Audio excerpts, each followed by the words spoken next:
আসসালামু আলাইকুম প্রিয় ভিউয়ার্স, আজ রান্না করব সবজি। সবজি কিভাবে রান্না করতে হয়, প্রথমে আমাকে পেঁয়াজটা ভেজে নিতে হবে হালকা করে। পেঁয়াজ ভাজা হয়ে গেলে আমাকে পরিমাণ মতো মশলা দিতে হবে।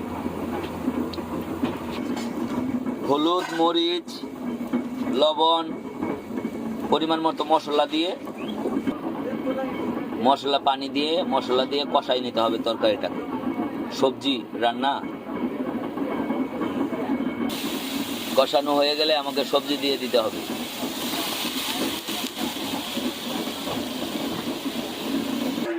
সবজি রেডি হয়ে যাবে ঝটপট। ধনেপাতা দিয়ে দিতে হবে। সবাই ভালো থাকবেন, দোয়া করবেন, রান্না বান্না শিখবেন। রান্না একটা সহজ কাজ, সহজ পদ্ধতি। আপনারা চেষ্টা করলেই সহজেই রান্না করতে পারবেন। আপনাকে ইচ্ছা থাকতে হবে, তবে বটির দিকে খেয়াল রাখতে হবে, বটিতে যাতে হাত কেটে না যায়। ধন্যবাদ, পাশে থাকবেন। আসসালামু আলাইকুম।